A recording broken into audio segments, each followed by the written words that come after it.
उत्तरकाशी की सिलकारा टनल पर आज रेस्क्यू का 15वां दिन है और लगातार रेस्क्यू ऑपरेशन जारी है और 41 जिंदगियों को बचाने की जद्दोजहद में राज्य और केंद्र सरकार लगातार लगी हुई है।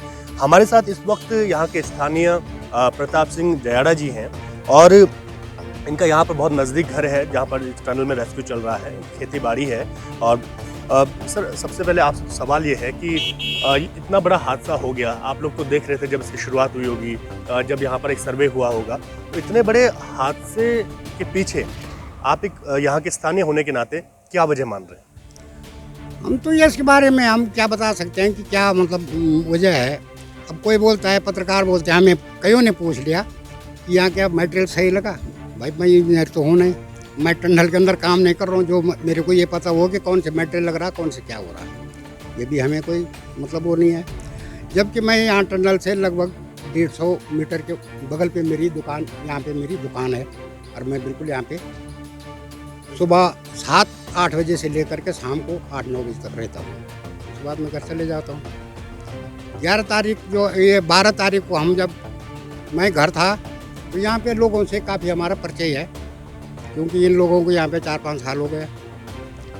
तो इनका जब यहाँ से फ़ोन आया सुबह 5 बजे, ये 5 बजे नहीं 7 बजे कि टनल गिर गई और इसके अंदर जो है कुछ लोग फंस गए अंदर। ये मतलब नहीं था कि कितने लोग हैं, तब तक कोई इसका पता नहीं था कितने लोग हैं। उसके बाद जब मैं यहाँ पे पहुँचा लगभग 8:30 बजे मैं यहाँ आया तो यहाँ पे हपड़ धपड़ मचा हुआ था। वो नहीं था जब इतना आदमी है, फिर भी क्लियर कुछ नहीं था, तब तक बात नहीं हो रही थी उनसे। इसके बीच में मेरे लिए जो है एक फ़ोन आया जोशीमठ से, वहाँ मेरा दामाद और लड़की रहती है आर्मी में। तो एक नेगी जी है हमारे, गबर सिंह नेगी, जो कि मेरे घर तक जानता है और मेरे घर में पिछली बार भी दिवालियों में आया था और इस बार भी आना था उन्होंने, तो उनसे मैं काफ़ी परिचित था। अब जब वो आने था तो वो मेरे लड़के के साथ जो है गबर सिंह का कोई, गबर सिंह नेगी जो है कोटद्वार का रहने वाला है, अब उनके साथ उनका भांजा वो भी बॉर्डर स्कॉट में है, वो भी जोशीमठ थे। उन्होंने हमारे दामाद को पूछा कि तुम्हारे ससुर जी जो है उधर उनका नज़दीक उनकी दुकान है और हम जो है उनका मामा जी का फ़ोन लगा रहे हैं और उनका फ़ोन स्विच ऑफ आ रहा है और वहाँ टनल के बारे में बता रहे हैं कि टनल गिर गई। तो क्या हुआ, तो नहीं फंस गया, उनसे पूछो। वहाँ से मेरे लिए फ़ोन आया, मेरे को पता था कि गबर सिंह के अंदर फंसा हुआ है, पर फिर भी मैंने नहीं बताया। मैंने लड़के को बोला कि आप ये बोलो कि पिताजी का फ़ोन नहीं लग रहा। किसी और से हमने बात किया, वो बोल रहे हम पहचानते नहीं है। उसके बाद जब दूसरे दिन जब उनका पाइप द्वारा बात हुई, तब मैंने फिर फ़ोन किया कि गबर सिंह नेगी अंदर है और उनके घर तक बता दो। कोई ऐसी बात नहीं है।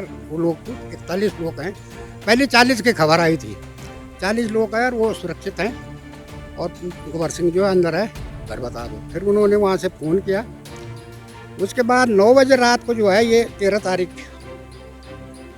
9 बजे रात को जो है 9 बजे 7:30 बजे रात को मैं घर जा रहा था, मैं दुकान के बाहर खड़ा था, दुकान बढ़ा दी थी। तो वो गबर सिंह के परिवार का मेरे लिए फ़ोन आया। उन्होंने लड़की से जोशीमठ से फ़ोन नंबर लिया और उन्होंने डायरेक्ट मेरे से बात की। उन्होंने बोला कि भाई आप कहाँ हैं? मैंने कहा मैं यहाँ हूँ। कि मेरी लड़की का नाम जो है मंजू है, कि आप मंजू के पिताजी हैं? मैंने कहा हाँ। बोला मेरा लड़का और गबर सिंह का भाई और ये लोग यहाँ से आ रहे हैं और इन लोगों को वहाँ के बारे में पता नहीं है कि कहाँ पे है, क्या है, और आप इनकी मदद करेंगे? मैंने कहा बिल्कुल करूँगा, जो मेरे लायक सेवा होगी। फिर मैंने उनको बोला इसी नंबर को आप जो है उनको दो जो घर से आए। उन्होंने उनको दिया तो उन्होंने मेरे लिए फ़ोन किया कि हम जो है कमान पहुंच गए और हम खाना खा रहे हैं। मैंने कहा ठीक है, खाना खा रहे हैं तो ठीक है। अच्छा, उसके बाद जो है जब वहाँ पे मतलब ये वो बात हुई तो मैंने कहा आप ऐसा करो कि वहाँ से आप सीधा उत्तरकाशी वाली रोड पकड़ो, धरासू बैंड। बिल्कुल बिल्कुल, आप सही कह रहे हैं। आपकी ये पूरी में बात आगे जारी रहेगी। अब इतने दिनों से रेस्क्यू चल रहा है यहाँ पर, पूरी मशीनरी काम कर रही है। आप क्या देखते हैं कि जो लगातार बहुत सारी मशीनें ख़राब हो रही हैं रेस्क्यू में, जितने दिन इतना आदमी समझ नहीं रहा था लेकिन बहुत ज़्यादा दिन लग गए हैं। तो क्या इसके पीछे वजह मानते जो रेस्क्यू ऑपरेशन है, क्या आप लोग उससे संतुष्ट हैं कि सब चीज़ें ठीक चल रही हैं? ये तो है कि भारत सरकार जो है पूरे उसमें लगी हुई है। ये हम नहीं बोलेंगे कि भारत सरकार कोई कमी कर रही, सब लगे हुए हैं। दूसरी बात यहाँ पे एक मतलब हम बोलते हैं ना कि हम उत्तराखंड के रहने वाले हैं और हम देव देवताओं को जो है ज़्यादा मानते हैं। अब वो देव देवताओं का है या कुदरत की बात है या जो भी है, तो यहाँ पे जब ये कंपनी आई थी तो इन्होंने हमारे लोकलों की एक मीटिंग ली थी। जब हमारे बॉन्ड किया था इन्होंने हमारे से 4 साल का ये खेतों का, तो हमने इनको बोला था कि यहाँ पे जो है ये बौखनाग है, ऊपर यहाँ एक मंदिर है, ये टॉप जो है, और इसी का नाम का जो है यहाँ पे एक मंदिर बनना चाहिए। आपने कहा कि जो यहाँ के स्थानीय देवता हैं उनके नाम का एक मंदिर बनना चाहिए, फिर काम होना चाहिए। हाँ, उसके बाद कंपनी ने क्या किया? कंपनी ने बोला ठीक है हम बनाएंगे। ये एक हमारे गांव है ऊपर यहाँ पे जोनोटी 7 किलोमीटर आगे, वहाँ पे हमारा मंदिर बना हुआ था, और उसके लिए कंपनी ने बोला कि हम अपने तरफ से इस मंदिर को भी बनाएंगे, और उन्होंने वो तोड़ दिया, मंदिर भी तोड़ दिया। मंदिर तोड़ दिया? वो मंदिर कहाँ पर था? गाँव में था? गाँव में, हाँ, तोड़ दिया। और उसको कब तोड़ा था? जब शुरुआत हुई थी या इसी साल तोड़ा? इस साल तोड़ा? और उसका वो कॉलम भी पड़ गए, कॉलम पड़े, मंदिर तोड़ दिया, कॉलम पड़ गए चारों तरफ के, और उसके बाद काम बंद कर दिया। बंद मतलब फिलहाल बंद ही है, अभी काम नहीं हो रहा। और यहाँ का जो मंदिर बनना था, जो अभी वर्तमान में दिखाई दे रहा है छोटा मंदिर पार, वहाँ पे बनाने का हमने बोला था कि फ्रंट पे एक मंदिर बनना चाहिए। यहाँ पे उन्होंने जो है एक पत्थर रखा था, एक सिरपल फाड़ा, वहाँ पे 2-4 ईंट रखी, शिलाग्रहण किया कि चलो यहाँ पे एक मंदिर बना देंगे। उसके बाद यहाँ पे उन्होंने जेसीबी लगाई और वहाँ खुदान कर रखी जो है। यहाँ की जो सुनने में ये आया कि यहाँ पे कोई सरकारी बिल्डिंग बनेगी, ये भी सुनने में आया। ये मेरे को क्लियर नहीं है कि क्या ये सही है या गलत है, पर सुनने में आया कि यहाँ पे कोई सरकारी बिल्डिंग बन रही। उसी के 5-7 दिन बाद जो है ये कांड हो गया। आप लोग तो यहाँ की मिट्टी, यहाँ के पत्थर को बखूबी जानते हैं। जैसे वर्टिकल ड्रिलिंग की बात हो रही है कि ऊपर से छेद करके नीचे जाए, जो प्लान बी है और एक हो रहा है, तो आप लोगों को क्या लगता है कि कितना समय और इसमें लग सकता है, या आप लोग कितना समय इसमें लग सकता है, इसको लेकर कुछ सोच रहे हैं आप लोग? देखो भाई, इसमें तो कुछ नहीं बोला जाता है, इसमें तो बड़े बड़े वैज्ञानिक लोग हैं। जब वो नहीं लगा पा रहे पता, तो हमने क्या पता लगाना है इसका।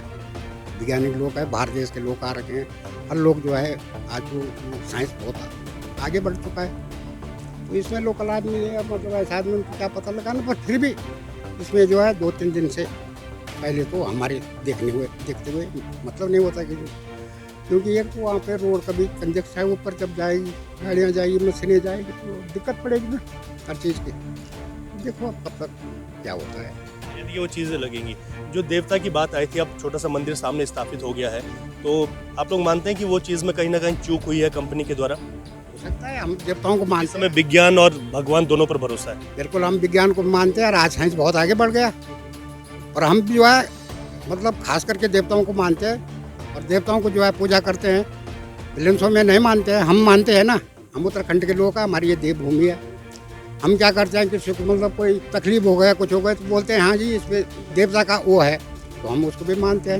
अच्छा, एक बड़ा सवाल ये है, क्योंकि पहाड़ों पर अगर बात की जाए तो जिस तरीके से ये बड़ी सुरंगें बन रही हैं, इस तरीके के निर्माण कार्य उत्तराखंड में बहुत सारी जगह हो रहे हैं, तो क्या जब कंपनी, आपने कहा कि उस समय बात करने आपसे आई थी, क्या आप लोग पक्षधर थे कि इस तरीके से पहाड़ों के अंदर सुरंग बनाए जा सके, क्योंकि इससे रास्ता तो सुगम हो जाएगा गंगोत्री और यमुनोत्री का, लेकिन क्या आप लोगों ने उस समय कोई सुझाव दिए थे?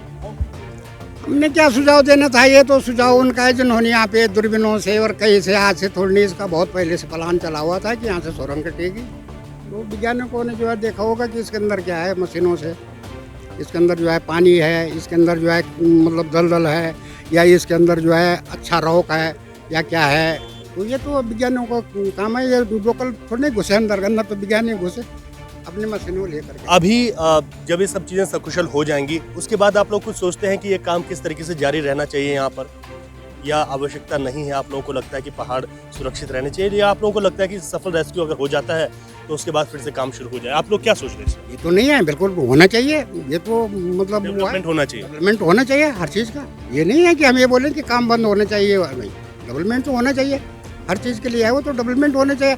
अगर यहाँ डेवलपमेंट होंगे तो हम भी डेवलपमेंट में आएंगे ना, ये तो थोड़ी नहीं है कि मतलब वो है, डेवलपमेंट तो होना चाहिए। बिल्कुल, धन्यवाद हमसे बातचीत के लिए। और अगर आप मेरी इस तरफ देखेंगे, देखिए कि पूरा रेस्क्यू ऑपरेशन यहाँ पर जारी है, और ये ड्रिलिंग के लिए यहाँ से जो मशीन है वो यहाँ से ले जाई जा रही हैं। इस तरह की कई मशीनें यहाँ पर आ चुकी हैं क्योंकि सरकार का फोकस है कि कोई भी कमी यहाँ पर नहीं होनी चाहिए। और जिस तरीके से लगातार जो रेस्क्यू ऑपरेशन में यहाँ पर बाधाएं आई हैं, वो सब चीज़ों को देखते हुए लगातार जो मशीनें हैं वो यहाँ पर पहुँच रही हैं। बहुत हाईटेक मशीनें हैं जिनसे उम्मीदें एक बार फिर से बढ़ जाती हैं कि किस तरीके से यहाँ पर जो रेस्क्यू ऑपरेशन है उसको सफल बनाया जा सकेगा। तो लगातार इस तरीके की अपडेट हम आपको यहाँ से दे रहे हैं और स्थानीय लोगों इस बारे में क्या सोच रहे हैं वो भी हमने पूरी बातचीत की। अपने सहयोगी रुपेश नेगी के साथ रवि कैंतुरा, सिलक्यारा, उत्तरकाशी।